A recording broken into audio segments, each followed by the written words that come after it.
News. Now, more on the latest building collapse in New York. You might have heard a few moments ago, I was talking about the Salomon Brothers building collapsing. And indeed it has. Apparently that's only a few hundred yards away from where the World Trade Center towers were. And it seems that this was not a result of a new attack. It was because the building had been weakened during this morning's attacks. We'll probably find out more now about that from our correspondent, Jane Stanley. Jane, what more can you tell us about the Salomon Brothers building and its collapse?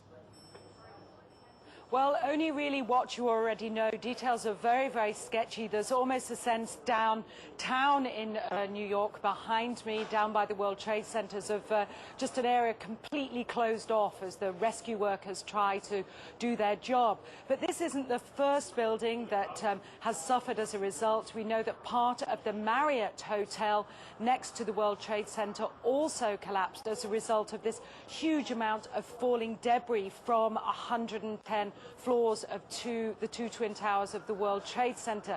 As you can see behind me, the Trade Center appears to be still burning. We see these huge clouds of smoke and ash, and we know that behind that there's an empty piece of what was a very familiar New York skyline, a symbol of the financial prosperity of this city, but completely disappeared now, and New York is still unable to take on board what has happened to them today. Presumably there were very few people in the Salomon building when it collapsed. I mean, there were, I suppose, fears of possible further collapses around the area. That's what you would hope, because this whole downtown area behind me has been completely sealed off and evacuated, apart from the emergency workers. That was done by the mayor, Rudy Giuliani, much earlier today because of, course, the dreadful collapse of the Twin Towers of the World Trade Center. But New York, very much a city still in chaos. The phones are not working properly, the subway lines are not working properly. And we know that down there near the World Trade Center there are 3 schools that are being turned into triage centers for emergency treatment. And I know that over in New York Harbor, where the famous Statue of Liberty is, there's a field hospital where 1,500 people are being treated. And we have heard, though it's unconfirmed as yet, that 100 New York City police officers have been taken there as well for treatment. But we do need to confirm those figures for the officers. It's now, what, some 8 hours since the attacks. Is there any estimate yet available of the number of casualties in the World Trade Center? I think we can only go at this point with the words expressed by the mayor of New York, Rudy Giuliani, that it's too frightening to think how many there could be. We know that it's about almost 300 people on the airliners that were used in these attacks.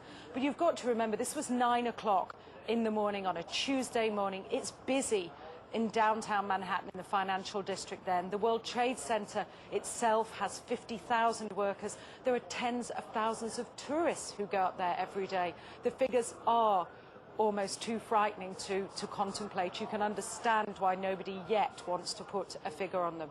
Listening to the mayor, Rudy Giuliani, a bit earlier, one of his messages was, business as usual. We won't let this get us down. But presumably, a lot of Manhattan people must have fled the city to Long Island to get away from possible further attacks.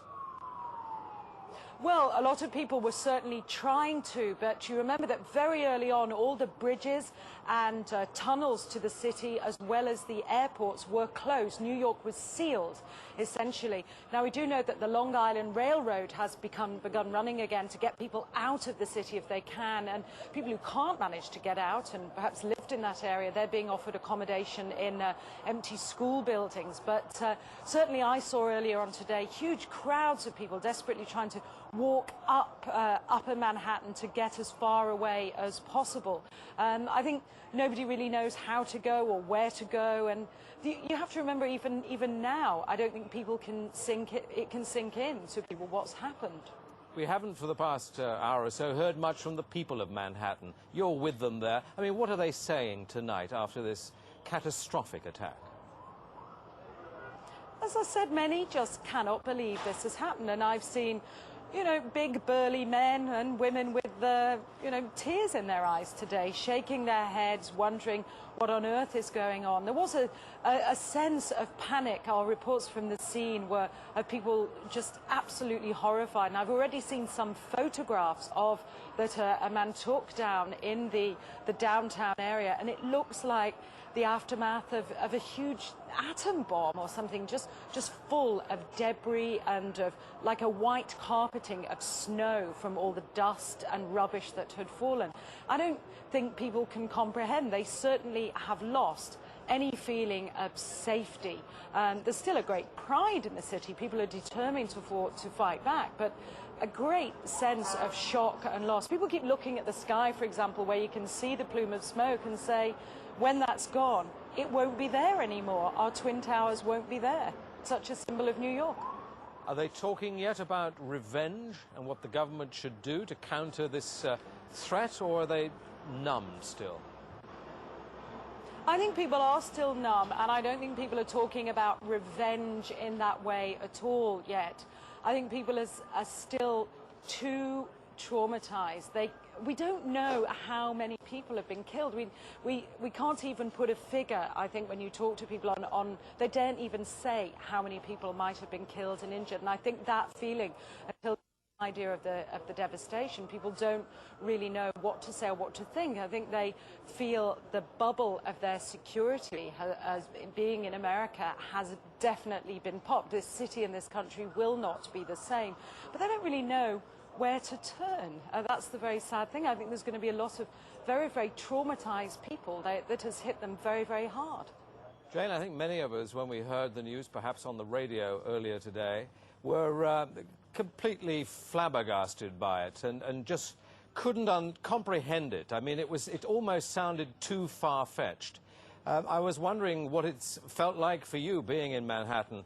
Well, unfortunately, I think we've lost the line with Jane Stanley in Manhattan. Perhaps we can rejoin her and follow that up later. Across America, citizens are trying to come to grips with the enormity of what has happened.